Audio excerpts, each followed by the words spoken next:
The man who left Marion Hale with nothing came back begging for one thing: the papers she found inside the wall.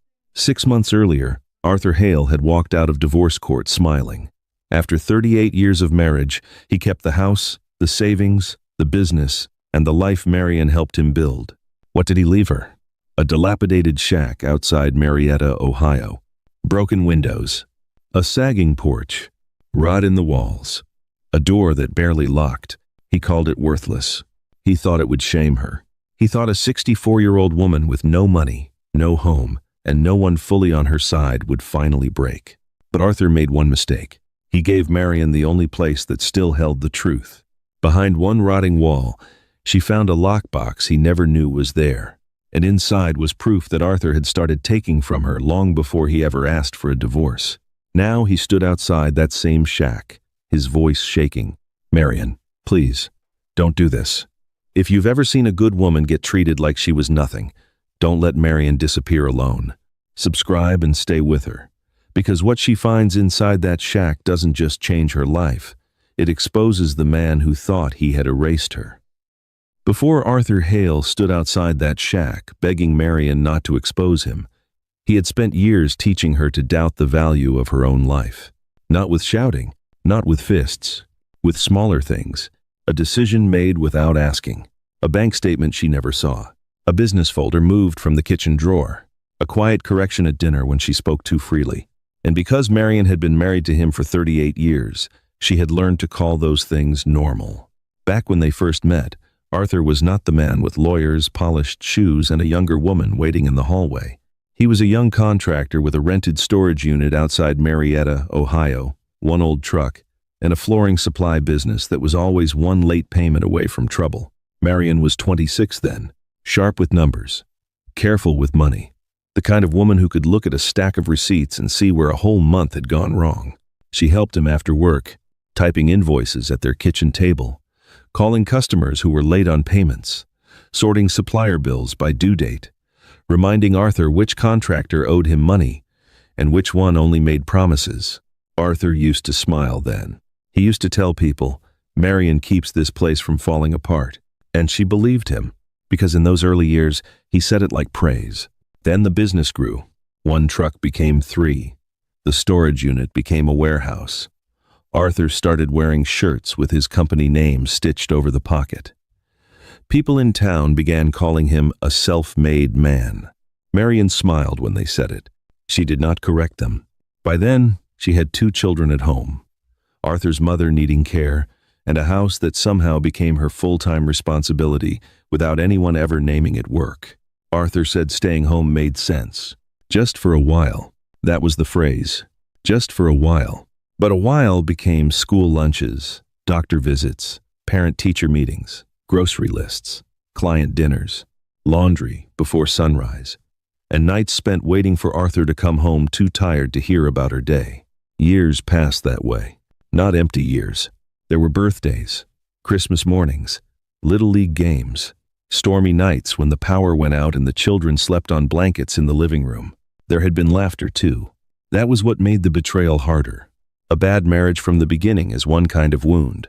A life with enough good memories to confuse you cuts differently. By the time Marion turned 64, Arthur no longer introduced her as the woman who helped him build anything. She was simply my wife. Then, slowly, even that began to sound like an inconvenience. He started coming home later. He kept his phone face down. He bought shirts Marion had never seen and cologne she had not chosen. When she asked if everything was all right, he said she worried too much. When she asked about money, he said the business was complicated. Then one afternoon, Marion noticed the old file box was gone from the hall closet. The one that used to hold tax papers, account statements, and business records from the early years. Arthur said he had moved it to the office. Just cleaning things up, he told her. But he did not look at her when he said it. 2 weeks later, while Marion folded towels warm from the dryer, Arthur stood in the laundry room doorway. He did not sit. He did not soften his voice. He simply said, "I want a divorce." The dryer kept turning behind her, round and round. A normal sound inside an impossible moment. There was another woman. Arthur did not deny it.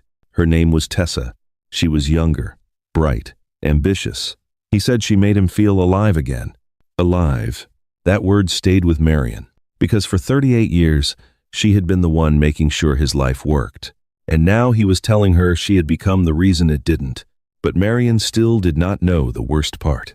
Arthur had not only prepared to leave her heartbroken, he had prepared to leave her with almost nothing. And the first signs of that plan were already sitting in a lawyer's folder. The first sign that Arthur had prepared for war was not the divorce papers. It was his calm.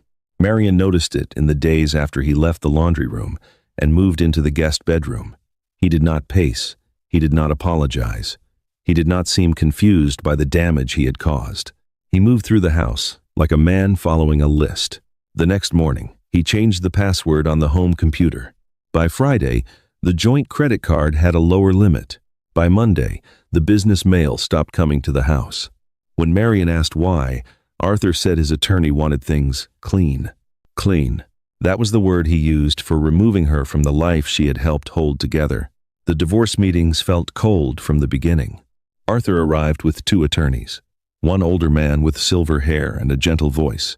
One younger woman who barely looked at Marion except when reading numbers from a folder. Marion came with Claire Whitcomb, a practical attorney from town who had kind eyes and very little patience for performance. Claire was prepared, but Arthur's side came with binders. Marion came with memories. And memories do not look powerful on a conference table. They listed the house as Arthur's primary asset. They described the business as complicated, debt-heavy, and dependent on Arthur's active management. They said most of the accounts were tied to company obligations. They said Marion had not worked outside the home in decades. They said she had no operational role, no recent income, limited financial contribution. That phrase entered the room quietly and took the air out of Marion's chest. Limited financial contribution. No one mentioned the kitchen table where she once sorted invoices until midnight. No one mentioned the customers she called when Arthur was too angry to speak politely. No one mentioned the years she gave up because Arthur said the family needed her home. In that room, all of it became invisible. Arthur sat across from her with his hands folded. He did not smile. That would have been too obvious. But Marion knew his face. She knew the small tightening near his mouth when things were going his way. He was winning before the judge ever heard the case. The final hearing came on a gray morning in Washington County. Rain tapped against the courthouse windows. Marion wore a navy dress she had owned for 12 years. She had pressed it herself the night before because she could not afford to look broken. Arthur wore a charcoal suit. Tessa waited in the hallway, not inside the courtroom. Close enough to be seen.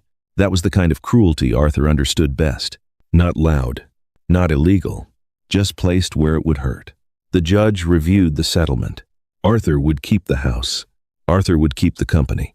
Arthur would keep the newer SUV. Arthur would retain most of the business-linked financial accounts based on disclosures already provided.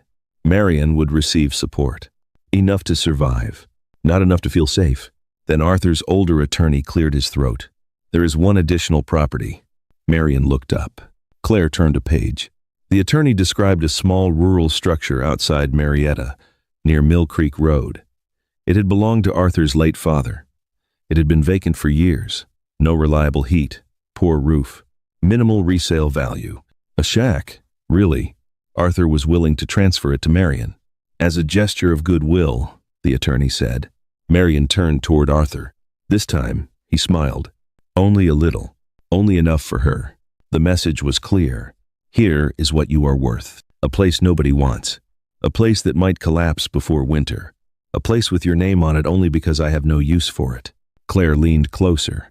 It is still property, she whispered. It gives you somewhere to start. Somewhere to start. Marion looked down at her hands. They were steady. That surprised her. I'll take it, she said. Arthur's smile shifted. For the first time that morning, irritation crossed his face. Maybe he expected tears. Maybe he expected refusal. Maybe he wanted her to beg for something better. The judge approved the final order. Just like that, 38 years became signatures. In the hallway, Marion walked past Tessa without looking at her. Arthur's voice followed softly. Enjoy the shack, Marion. Try not to let it fall on you. Tessa laughed under her breath. Marion kept walking. But outside, under the courthouse awning, she stopped. The deed was in her folder. Her marriage was over. Her home was gone. And Arthur believed he had just handed her the final proof that she was finished. But the shack waiting at the end of Mill Creek Road was not empty. Not the way Arthur thought. And before Marion ever found the lockbox, she would have to survive the first night inside it. Before Marion found what Arthur feared most, she had to meet the place he thought would break her. Mill Creek Road narrowed after the last gas station outside Marietta. The pavement gave way to gravel. Then the gravel thinned into two muddy tracks pressed between weeds and low branches. Marion drove slowly, both hands tight on the wheel, listening as brush scraped the sides of her old sedan. Everything she owned was behind her. 2 suitcases, 3 cardboard boxes, a lamp wrapped in a towel, a plastic bin of kitchen things, and the courthouse folder on the passenger seat, with the deed inside. The road bent near a rusted mailbox with no flag. That was where she saw it. The shack sat back from the road like something left behind on purpose. The roof sagged in the middle. One window was cracked from corner to corner. Another had plywood nailed over it. The porch leaned slightly to one side, and dead leaves had gathered in wet piles along the steps. Marion turned off the engine. For a while, she did not move. The silence felt too large. No traffic, no nearby voices, just wind in the trees, and the low ticking sound of her cooling engine. Arthur had called it worthless. Now Marion understood why. It did not look like a home. It looked like a sentence. She stepped out, and the ground sank under her shoes. Mud pulled at the soles as she walked toward the porch. The first step groaned. Marion froze. Then she placed her weight carefully and climbed. The front door stuck when she pushed it. She tried again, harder this time. The swollen frame scraped against the floor before the door opened halfway. The smell reached her first. Mold, old dust, mouse droppings, wet wood, a sour, closed-up odor that made her turn her face away. She stood in the doorway with one hand over her mouth. Inside was one main room with a small kitchen area at the back, a rusted sink, a cracked mirror, a narrow counter stained dark from years of damp. The old wood stove sat in the corner like it had not been touched in a decade. Leaves had blown in through the broken window. Water stains spread across the ceiling. The floor dipped near the middle. Marion took one step inside, then another. The boards complained under her feet. She thought of the house Arthur kept. The warm kitchen, the hallway photographs, the dining table where she had served Thanksgiving dinner for years. Then she looked at the shack again. This was what he believed she deserved. A place that smelled forgotten. A place barely standing. A place he could laugh about while driving back to the life he had kept. Her phone had one bar. She could call her daughter. She could call her son. Both had offered space. Carefully. Kindly. Temporarily. A guest room. A basement room. A few weeks until she figured things out. Marion loved them too much to resent them. But she was tired of being placed somewhere with an expiration date. So she put the phone back in her coat pocket. That first evening, she did not try to fix the shack. She only tried to claim one clean corner. She dragged a broken chair outside, swept leaves from the floor, wiped down a small patch near the wall with paper towels and bottled water. Then she laid one blanket there. One blanket, one suitcase, one lamp with no outlet to plug into yet. That was all. But even that little corner felt like a decision. Night came fast. The cold came faster. Wind slipped through the boards and moved the plastic she had taped over the window. Something scratched inside the ceiling. Rain began near midnight. Soft at first. Then, steady enough to drip into the pot, she placed beneath the leak. Marion lay fully dressed beneath 2 coats. Her knees ached. Her back hurt. Her eyes burned from the smell, and from everything she had refused to cry in front of Arthur. In the dark, she whispered the only sentence she could hold on to. I am still here. Not loudly, not bravely, just enough to hear herself say it. By morning, the shack looked worse in daylight. The dirt was clearer. The walls were worse. The ceiling stain had spread around the leak like an old bruise. But daylight did something else too.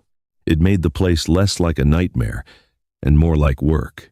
Marion drove into town and bought gloves, bleach, trash bags, duct tape, A broom, bottled water, and a cheap battery lantern. The cashier glanced at the pile. Rough project? Marion paused. Rougher than I expected. The woman did not pry. She only slid the receipt across the counter and said, "Start small." So Marion did. She cleaned the counter, then one shelf, then the corner near the stove. She filled bag after bag with trash Arthur would never see her carry. By late afternoon, the first clean corner had become 2, then 3. The shack was still broken, but it was no longer untouched. That evening, while pulling a warped shelf loose from the back kitchen wall, Marion noticed something strange. The boards behind it did not match the rest. They were narrower, older, set unevenly, as if someone had covered that section in a hurry. There was even a thin line of dried caulk along one edge. Too neat for a wall this neglected. Marion tapped one board with the handle of her screwdriver. Solid. She tapped the next. Hollow. She stood very still, then tapped again. For the first time since Arthur handed her that deed, the shack did not feel empty. It felt like it was hiding something. Marion did not open the wall that night. She wanted to. Her hand stayed around the screwdriver longer than it should have, her thumb resting against the worn handle, her eyes fixed on the mismatched boards near the old sink. But something about that hollow sound made her careful. It did not feel like loose wood. It felt deliberate. And after what Arthur had done, Marion had learned that deliberate things could be dangerous. So she backed away. She left the warped shelf on the floor. Then she pulled the small table in front of the wall, as if an old table could guard a secret she did not understand yet. That night, she did not sleep well. The rain had stopped, but the shack kept making noises. A soft creak in the roof, a shift in the floor, the thin plastic over the window breathing in and out with the wind. But beneath all of it, Marion kept hearing the tap of the screwdriver. Solid, hollow, solid, hollow. By morning, the air inside the shack was cold enough to make her fingers stiff. She made instant coffee on the camp stove and drank it standing up, still looking toward the back wall. Part of her wanted to ignore it. A woman can only survive so many surprises before even curiosity starts to feel like a threat. But the wall had changed the room. Yesterday, it had been a damaged place that needed cleaning. Now it felt like a place holding its breath. Marion moved slowly. She cleared the table, folded the blanket, opened the front door for light. Then she laid an old sheet beneath the wall to catch whatever came loose. Dust, rot, maybe nothing, or maybe something Arthur had not known he was giving away. She tied a scarf around her mouth and picked up the small pry bar she had bought from the hardware store. The first board resisted. Marion pressed harder. The wood gave with a damp crack that echoed through the room. She froze. Nothing moved. No animal rushed out. No section of wall collapsed. Just dust drifting through the pale morning light. She pulled the board free and set it down carefully. Behind it was not insulation, not solid framing. Darkness. A narrow space hidden between the studs. Marion's breath caught. She removed another board. This one came loose easier, as if it had been taken off before and put back badly. The opening widened. A smell rose from inside. Not mold this time. Not damp wood. Old metal. Dry paper. A closed-up smell, like a drawer nobody had opened in years. Marion held the lantern close. At first, she saw only shadow. Then a shape appeared at the bottom of the cavity. A box, dark green beneath patches of rust. Small enough to hide, heavy enough, when she reached in and pulled it free, to make her grip tighten. She set it on the table. For a long moment, she only stood there. The shack was silent around her. Even the wind seemed to pause. The box had a lock, but age had eaten through most of it. Marion worked the pry bar beneath the clasp. Her hands shook. Not from fear exactly, but from the strange feeling that her life had reached a door she had not chosen. The lock snapped. The sound was small, but in that room, it felt final. Inside was a folded piece of oilcloth. Marion lifted it back. Beneath it were envelopes tied with string, a stack of old certificates, bank papers, a folded legal document, and one yellowed envelope resting on top. The writing across the front was clear. Arthur. Marion sat down slowly. Her ex-husband's name stared back at her from a box hidden inside the wall of the shack he had thrown away. Not Marion. Not Walter Hale. Arthur. A letter hidden inside a rotting wall, addressed to the very man who had just handed that wall to her, as an insult. For a moment, Marion did not open it. She only held it in both hands. The envelope felt fragile, but the question inside it did not. Why would Arthur's father hide a letter for his own son in a shack nobody was supposed to care about? And why had Arthur never found it? Marion looked toward the broken window, then back at the envelope. For the first time since the divorce, she wondered whether Arthur had thrown away more than a shack. Maybe he had thrown away the one place that knew the truth about him. Marion did not open the envelope right away. She sat at the little table with the lockbox in front of her, listening to the shack settle around her. Morning light came through the broken window in pale strips. Dust moved inside it, slow and weightless. The envelope rested in her hands. Arthur. His name looked different in his father's handwriting. Not polished. Not protected by lawyers. Just a name on yellowed paper, hidden where no one had bothered to look. Marion turned the envelope over. It had never been sealed with glue, only folded closed, as if Walter Hale expected someone to open it one day. That thought made her chest tighten.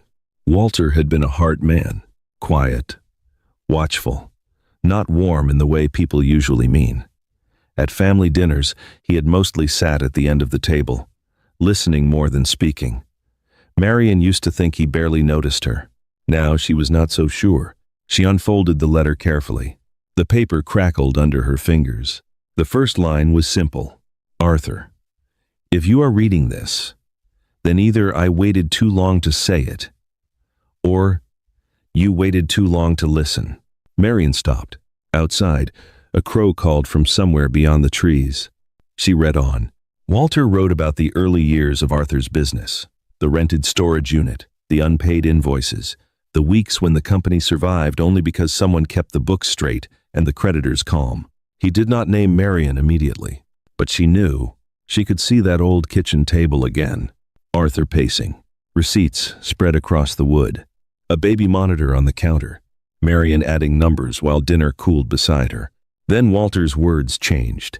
You always liked being seen as the builder, son, but no man builds alone, and the woman you married carried more of your weight than you ever had the humility to admit. Marion pressed one hand against her mouth, not because the sentence shocked her, because it recognized her. After months of hearing lawyers shrink her life into numbers, after Arthur made her feel like a guest in the success she helped create, here was a man she thought had barely seen her, writing the truth in ink. She kept reading.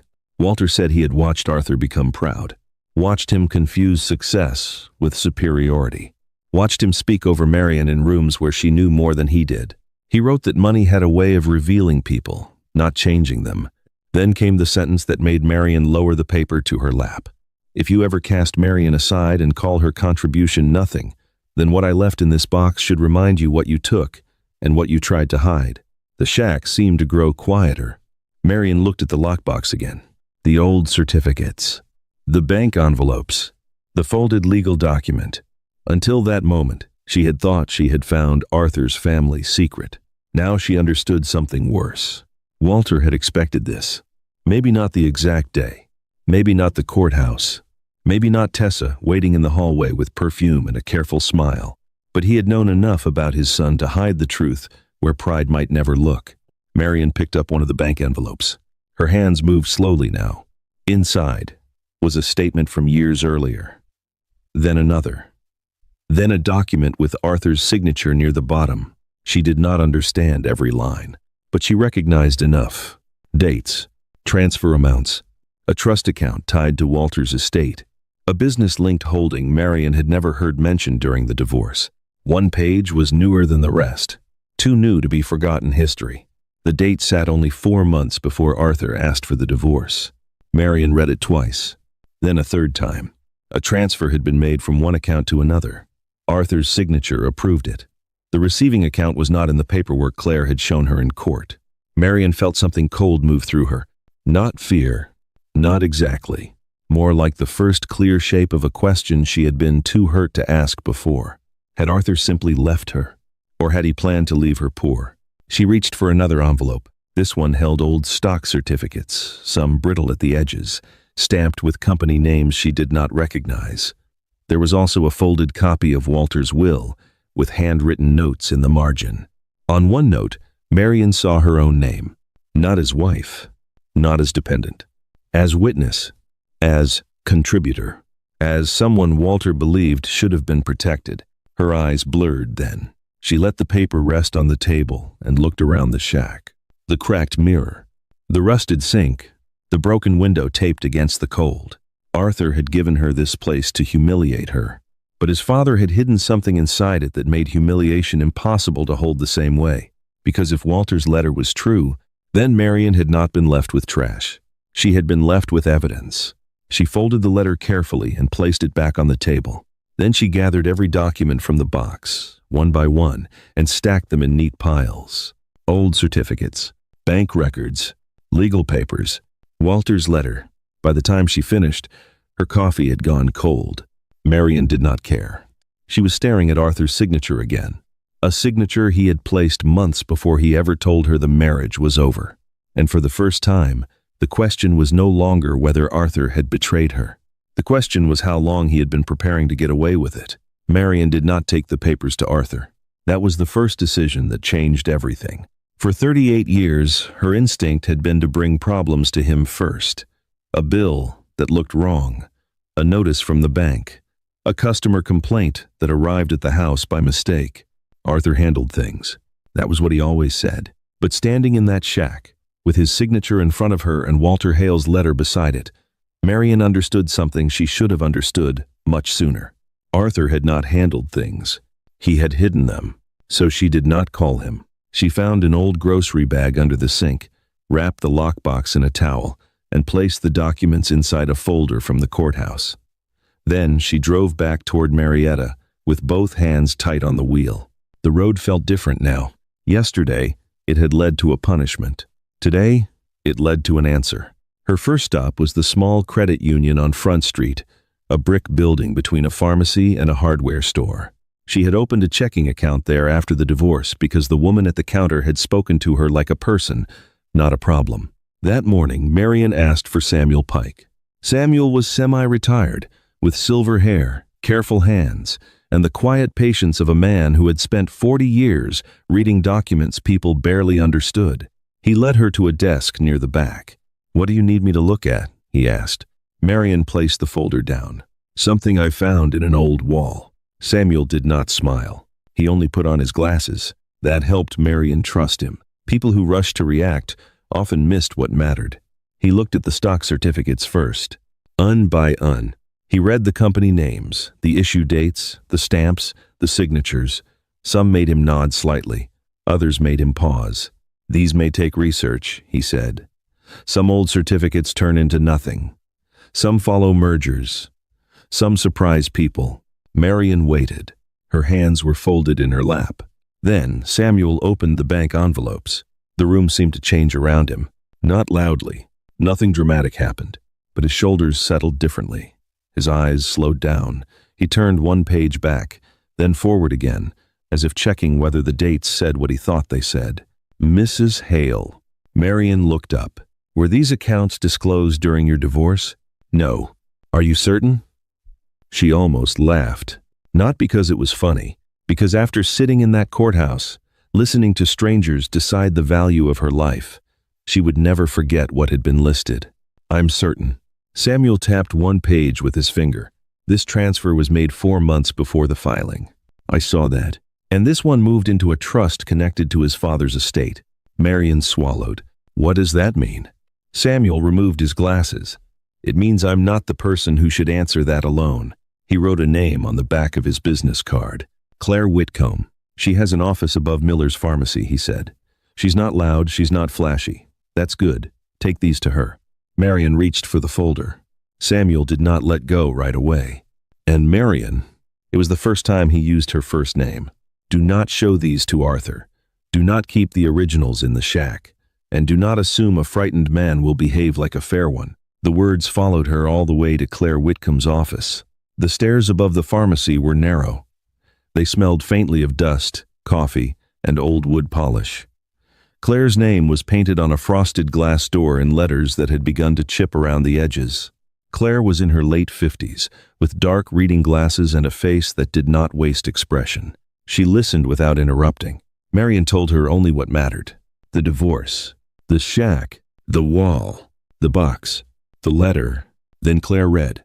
10 minutes passed, then 20. Marion watched the attorney sort the papers into small piles across the desk. Old certificates, bank records, trust documents, will copy, Walter's letter. Claire was not shocked. That made the moment heavier. Shock would have passed quickly. This was calculation. Finally, Claire looked up. Where are the originals? With me. After you leave here, they go into a safe deposit box. Not tomorrow, today. Marion's mouth went dry. So they matter. Claire leaned back. They may matter a great deal. She explained it carefully. Not like a lecture, like a map.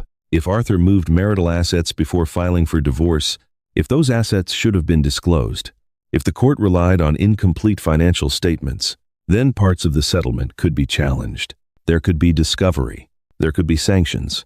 There could be a revised order. Nothing was guaranteed. Arthur's lawyers would push back hard. They would call the papers old, confusing, misread, irrelevant.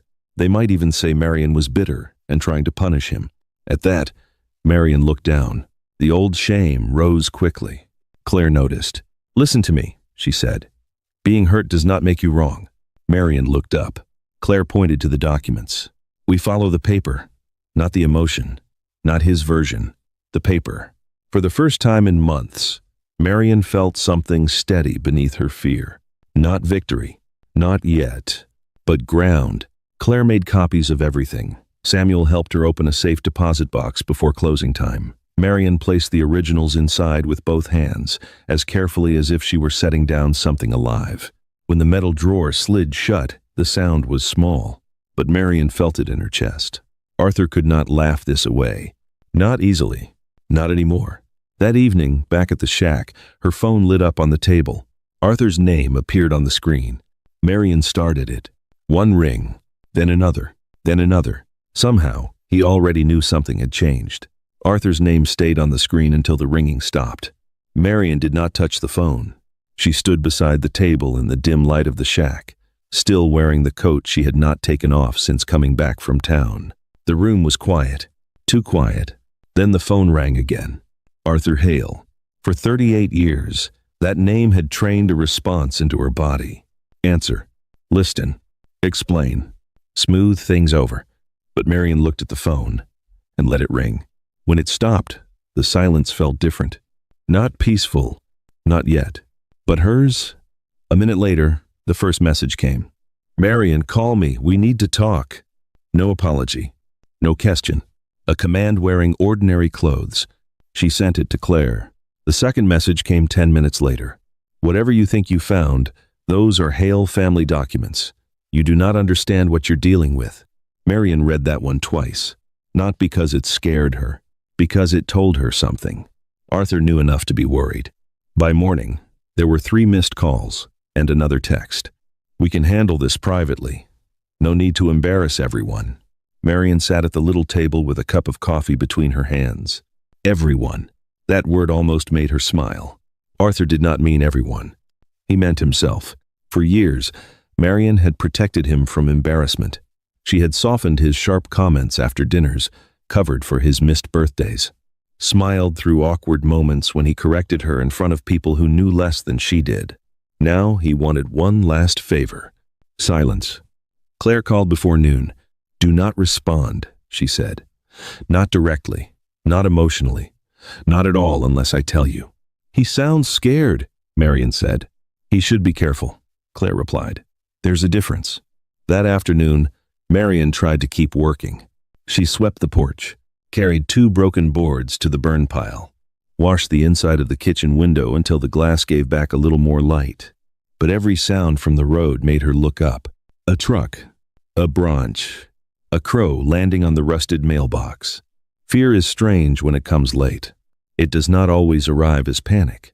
Sometimes it arrives as listening too hard. Near sunset, a black sedan rolled slowly up the gravel lane. Marion knew the car before it stopped.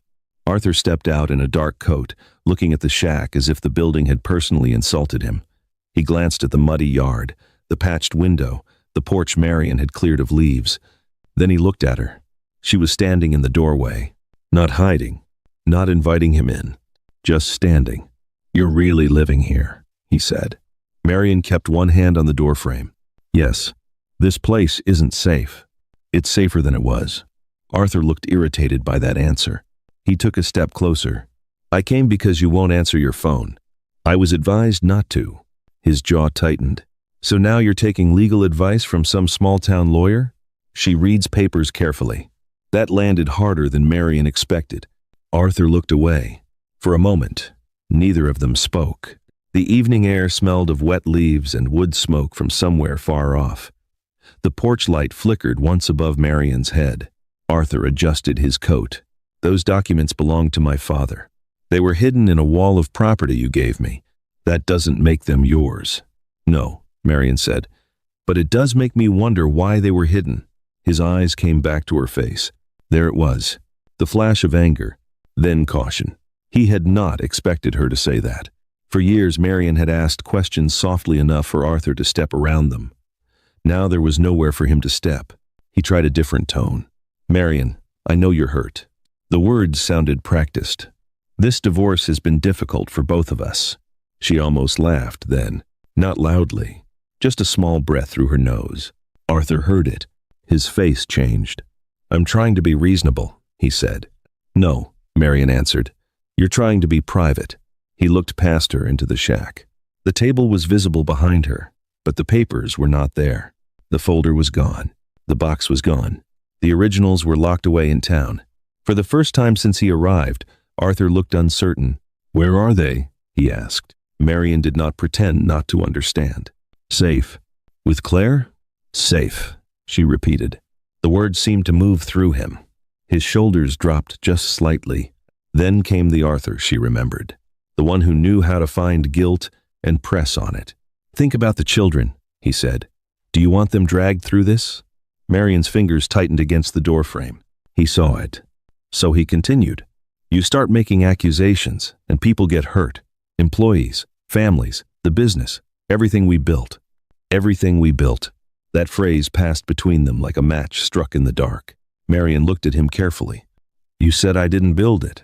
Arthur blinked. "In court," she said, "you let them say I had limited contribution. That was legal language." "No, that was convenient language." He stepped closer to the porch. "Fine. You want money? Tell me what number makes this stop." There it was. The truth under the concern. Not the children. Not the business. Not fairness. A price. Marion thought of Claire's voice. "We follow the paper." Not the emotion. Not his version. The paper. "I'm not making a private deal," she said. Arthur's face hardened. "You don't know how ugly this can get." "No," Marion said, "but I know how ugly it already got." The wind moved through the bare trees. Arthur looked at the shack again, and something like disgust crossed his face. Then fear returned. Not big, not dramatic, but visible. "Marion," he said, quieter now, "please." That word stopped everything for a second. Please. He had not used it when he asked her to leave the house. He had not used it when his lawyers erased her life. He had not used it when he handed her the deed like garbage. Now he used it because she had proof. "If this goes forward," he said, "it could ruin me."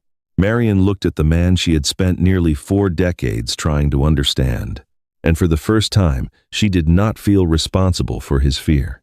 "I am not ruining you, Arthur." Her voice was calm, almost gentle. "I found what you hid." He stared at her. No answer came, not one that could survive the truth. Marion stepped back into the shack. Then she closed the door. Not hard, not angry, firmly. Arthur stood outside for a long moment. She could see his shadow through the curtain. Then his footsteps crossed the porch. The car door opened. The engine started. And as the sedan backed slowly down the gravel lane, Marion realized something that made her reach for the chair beside her. Arthur had come begging, but the fear in his eyes said the papers had not told the whole story yet. The next morning, Marion woke before the sun, not because she had slept well, Because Arthur's last words had followed her into the dark. It could ruin me. He had said it like she was holding a weapon, but Marion knew better now. She was holding paper. That was all. Paper with dates. Paper with signatures. Paper with numbers Arthur believed she would never understand. And somehow, that made it more powerful. Claire called just after 8. "He came to see you, didn't he?" Marion looked toward the window. The yard was pale with frost. "Yes." "Did you let him in?" "No." "Good." There was a pause. Then Claire said, "Now he knows you won't scare easily. That means his lawyers will try to make the papers look smaller than they are." Marion sat at the table, her coffee untouched. "Can they?" "They can try," Claire said. "But paper has one advantage over people." "What's that?" "It doesn't change its story when it gets nervous." 2 weeks later, Marion sat in a courthouse again. The same county, the same kind of polished hallway, the same smell of floor wax and old paper. But this time, something was different. The first time she came here, she had arrived carrying fear. This time, she carried copies. Claire sat beside her with 3 folders arranged neatly in front of her. No drama, no performance, just tabs, notes, and timelines. Arthur sat across the room with his attorneys. He did not look at Marion. That told her more than a glare would have. The hearing began quietly. Arthur's lawyer spoke first. He called the documents old family records. He said Marion had misunderstood them. He said the trust was separate from the marriage. He said the stock certificates were outdated and possibly worthless. He said the entire matter was being inflated by emotion. Marion felt the old shame rise in her throat. There it was again. Emotion. A word people used when they wanted a woman's evidence to sound like a mood. Claire stood slowly. She did not argue with his tone. She did not perform outrage. She opened the first folder and began with dates. The first transfer happened 7 months before Arthur filed for divorce. The second happened 4 months before. The third was processed through an account tied to Walter Hale's estate, but signed by Arthur. Then Claire placed the earlier divorce disclosure beside the transfer record. One page said, "No such account existed." The other page showed money moving through it. The courtroom became very still. Marion watched Arthur shift in his seat. Not much, just enough. Claire moved to the next folder. Business-linked holdings. Statements never included in the divorce file. Account numbers that matched partial records Arthur's own side had submitted. Then came the stock certificates. Some were old and useless. Claire admitted that before Arthur's lawyers could use it, but others had been traceable. One had followed a chain of mergers into shares that still carried value, not enough to make Marion rich overnight, but enough to prove Arthur's claim of almost nothing available had not been true. Then Claire read one line from Walter Hale's letter. Not the whole thing, just enough. "No man builds alone." Arthur's attorney objected. Claire did not fight over it. She simply said the letter explained why the documents had been preserved together, and why their timing mattered. The judge asked Arthur a question, a simple one. Had these accounts been disclosed during the divorce? Arthur's attorney began to answer. The judge stopped him. "I asked Mr. Hale." For the first time that day, Arthur had to speak for himself. His voice was lower than usual. He said he believed the accounts were not relevant. The judge asked again. That was when Marion saw it. Not victory. Not yet. But a crack. The kind that starts small and runs through the whole wall before anyone can stop it. The order did not come that day. Real life rarely moves that cleanly. There would be further review. More records. More filings. More legal language Marion would need Claire to explain. But something had changed in that courtroom. Arthur's version of the story was no longer the only one with a chair at the table. Weeks later, the decision came. The court found that Arthur had failed to disclose assets that should have been part of the divorce review. The settlement would be revised. Arthur would owe additional payment. He would cover a significant portion of Marion's legal fees. Further financial records would remain open for review. Marion read the order twice. Then she sat down because her legs had gone weak. Not from sadness, not even from joy, from the strange weight of being believed. Arthur's reputation did not collapse in one public explosion. It changed in whispers. A supplier stopped returning his calls as quickly.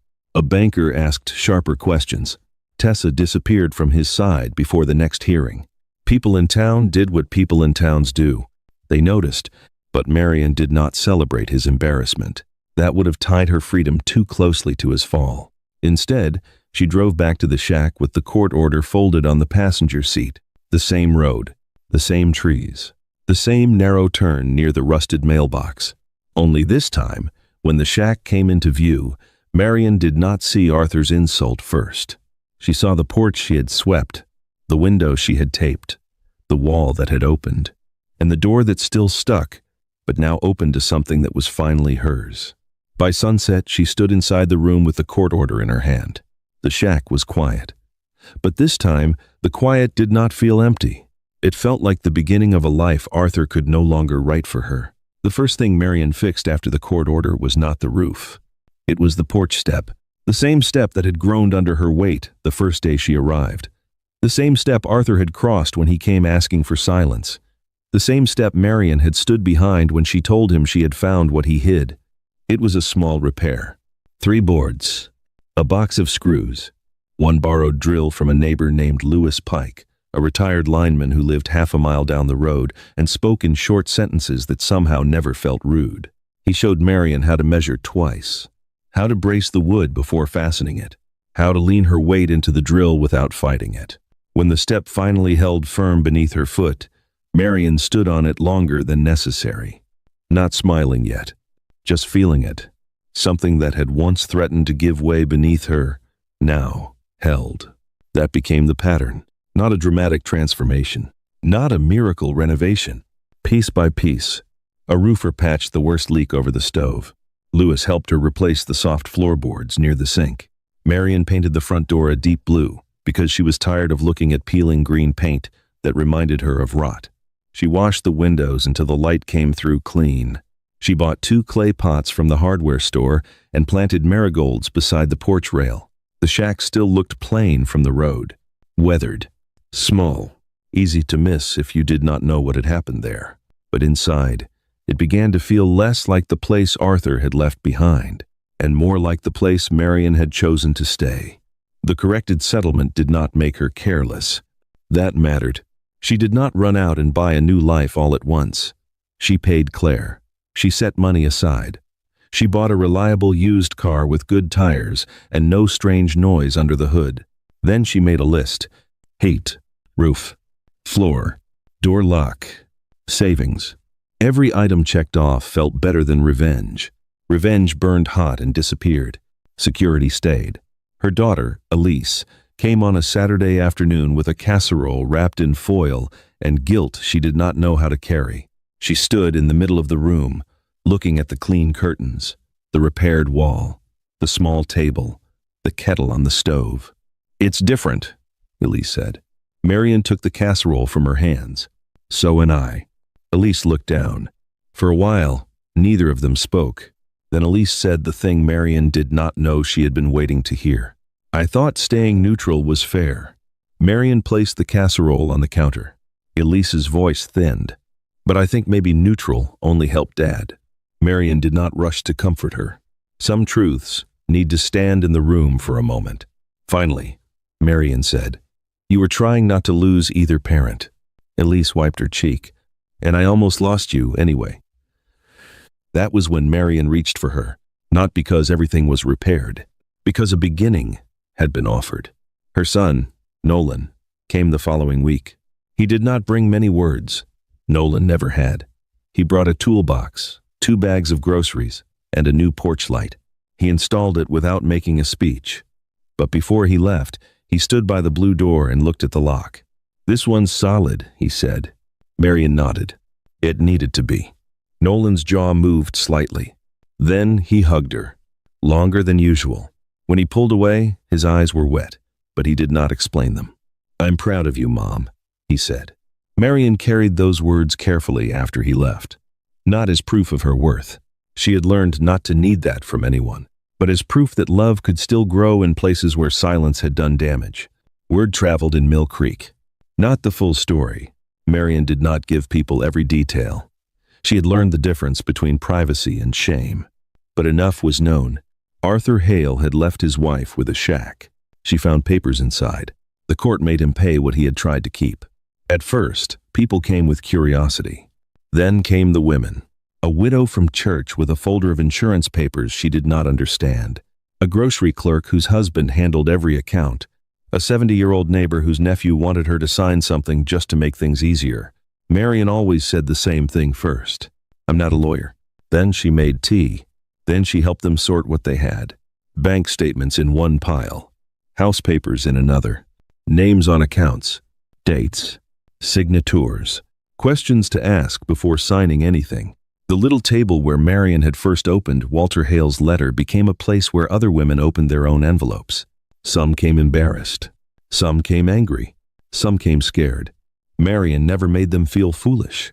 Shame had already cost women too much. She only told them, "We start with what you have."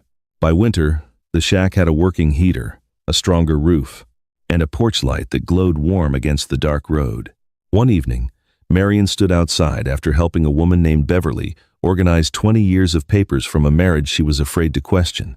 The marigolds were gone for the season. The trees were bare. The blue door shone softly under the new light. Arthur had given her this place because he thought it would prove she was finished. But every repaired board now said something else.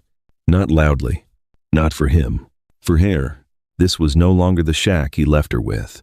It was the first home Marion had ever owned without asking anyone's permission. On the second anniversary of the divorce, Marion found the deed in the bottom drawer of her small desk. She had not been looking for it. She was sorting old receipts, utility bills, and repair estimates from the first year in the shack. The kind of papers that once would have made her nervous. Now they felt ordinary.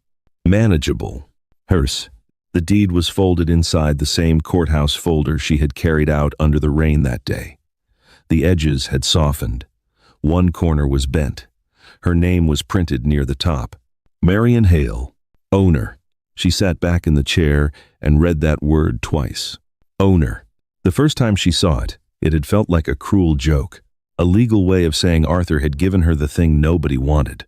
Now, inside the room she had cleaned, repaired, warmed, and claimed, the word felt different. It felt quiet, solid. True, the shack was not perfect. The floor still dipped slightly near the stove. The windows rattled when winter wind came across the trees.